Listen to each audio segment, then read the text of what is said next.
नए वस्त्र और गहने पहनकर त्योहार को मनाया। महिलाओं का कहना है कि करवा चौथ का व्रत रख सभी महिलाएं अपने पति की लंबी उम्र की कामना करती हैं। करवा चौथ का त्योहार बुधवार को जिला में धूमधाम से मनाया गया। इस दिन सुहाग ने प्रातः काल से सरगई का प्रसाद ग्रहण कर निर्जला व्रत का निर्वहन किया। उसके बाद शाम को कहानी सुनकर और सुनाकर अपनी थालियों को एक दूसरे से बदलकर पूजा अर्चना की गई। उसके उपरांत चांद को देखकर अर्घ देकर वह अपने बड़ों से आशीर्वाद लेकर व्रत खोला। करवा चौथ की कथा में महाभारत का भी जिक्र है। अर्जुन तप करने नीलगिरी गए थे, उन्हीं दिनों पांडव भी संकट में आ गए। लंबे समय तक अर्जुन के वापस न आने से द्रौपदी परेशान हो गई। उन्होंने श्री कृष्ण का ध्यान किया। तब कृष्ण ने कार्तिक माह की कृष्ण चतुर्थी पर शिव, पार्वती और गणेश का व्रत रखने को कहा। उन्होंने कहा कि इस व्रत से पत्नी अपने पति की रक्षा कर सकती है। द्रौपदी ने ऐसा ही किया। इससे उनके संकट दूर हो गए और आपस में मिलन हो गया। कुछ धार्मिक ग्रंथों के अनुसार करवा चौथ व्रत की पूजा सीख का होना जरूरी माना जाता है। ये सीख मां करवा की शक्ति का प्रतीक है।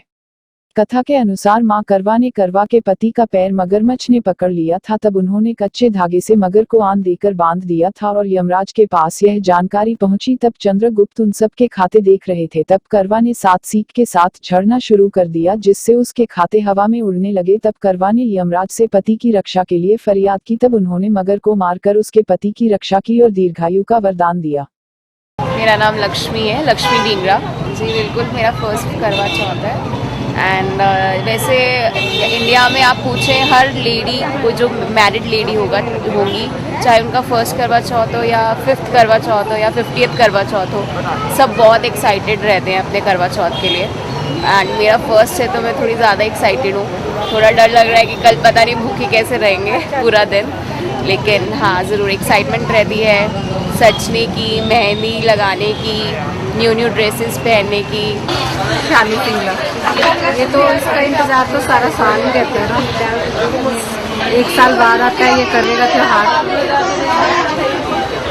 इस दिन चूड़ियाँ खरीदते हैं, सुहागने मेहंदी लगाते हैं। इस दिन का पूरा दिन व्रत होता है ना, निर्जल व्रत रखती हैं स्त्रियाँ। और सुबह सरगी सास सरगी देती है और वो खा के फिर व्रत शुरू होता है। उसके बाद सारा दिन निर्जल व्रत रखती हैं।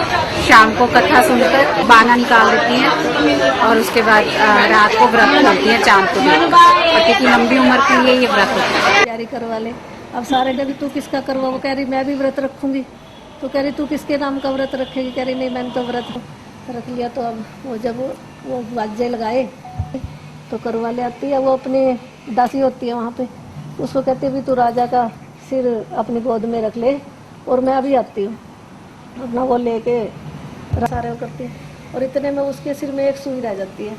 तो वो सुई वो दासी निकाल देती है। जब वो निकालता है उसकी सारी सुई निकलती है तो खड़ा होकर आपकी पत्नी, अब राजा ने छोटी सी उम्र में शादी, तो आपकी पत्नी हो। तो उसको भी यकीन, वो देख रही है ये मेरी पत्नी है। वो अब अपने मन में सोचे भी क्या करूँ अब। तो जी वो दासी बन गई, दासी थी वो रानी बन गई। ऐसे गाती सी थी वो रानी बन गई, रानी थी वो दासी बन गई। तो उसने कहा तो वो व्यापार कुछ लेना है इसलिए। तो कहती महाराज, वो उसको पूछा तो उसने तो बड़े, क्योंकि वो दासी तो थी, ये लिया। तो जब राजा वापस आया उसके लिए गुड़िया लिया। तो गुड़िया को लेके फिर मेरा नाम नीरज है। इसकी उत्सुकता बहुत रहती है, बहुत ज़्यादा इसकी खुशी होती है। और हम लोग जो है खासकर लेडीज़ जो है इस व्रत को करने के लिए बहुत दिन पहले से इसकी तैयारी करनी शुरू कर देते हैं। तो चूड़ियाँ हो गई, ज्वेलरी हो गई, अच्छे अच्छे नए नए कपड़े हो गए, तो ये सब इसकी तैयारी में फिर टाइम लगता है और पूरी उत्सुकता होती है। अभी देखो कि हम लोग बिल्कुल तैयार आपके सामने एकदम से खड़े हैं और बिल्कुल एक दुल्हन की तरह से।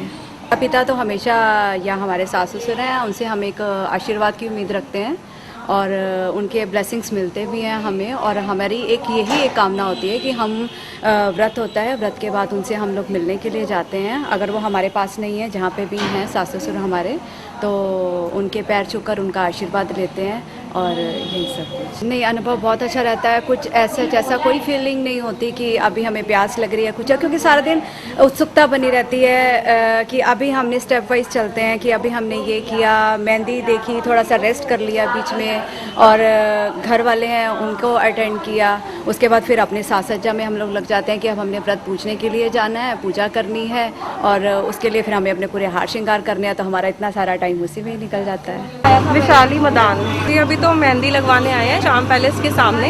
यहाँ से मैं चूड़ियाँ लेने आई हूँ और सुबह जो है वो हम तारा निकलने से पहले सरगी खाते हैं। वो सरगी हमारे सास ससुर हमें दे के जाते हैं जो हमने खानी होती है सुबह। उसके बाद हम सारा दिन व्रत रखते हैं, निर्जला और कुछ खाते भी नहीं है। रात को जब चांद आता है उस टाइम हम जो है वो अपना व्रत खोलते हैं और अपने सास ससुर का जो है वो दिन में हम इसमें पूजा भी करते हैं, थाली बटाते हैं हमारे में। और उसके बाद हम रात को जो है वो चांद को देख के अपने पति के हाथों से पानी पीते हैं और फिर उसके बाद चांद को अर्घ देते हैं। उसके बाद बस इतना ही होता है और फिर पूजा करते हैं हम लोग। मेरा नाम दीपिका। मैं ये कहना चाहूँ, करवा चौथ पे हम लोग जैसे मेकअप करते हैं तो हमें सोचते हैं कि हर बार हम कुछ नई ज्वेलरी पहने। तो मेरे को ज्वेलरी का बहुत शौक है। करवा चौथ पे तो मैं हमेशा नई ज्वेलरी खरीदती हूँ और इसलिए मैं आज तनिष्क आई हूँ न्यू ज्वेलरी लेने के लिए। और हम लेडीज़ जैसे अब आजकल बहुत ही करवा चौथ बहुत डिफरेंट वे में मनाने लगे हैं, चेंज हो गया है ट्रेंड। तो मेकअप करते हैं, 16 श्रृंगार करते हैं और सरगी करते हैं हम सुबह उठ के करवा चौथ पे। और बस इसी तरह से हम लोग फिर चांद का वेट करते हैं, चांद निकलता है उसके बाद हम अपना व्रत खोलते हैं। सास ससुर हमें आशीर्वाद देते हैं। मेरी मदर इन लॉ मेरे को पैसे देते हैं कि शगन देते हैं कि वो हमें चूड़ी, जिससे मैं चूड़ियाँ लाती हूँ, अपना श्रृंगार का सामान लेके आती हूँ, वो हर साल मुझे उसके लिए शगन देते हैं चूड़ियों के लिए। और फिर हम रात को जब व्रत खोलते हैं तो सबसे पहले उनका आशीर्वाद हम लेते हैं और फिर उसके बाद हम व्रत खोलते हैं, साथ में मिलकर त्यौहार मनाते हैं।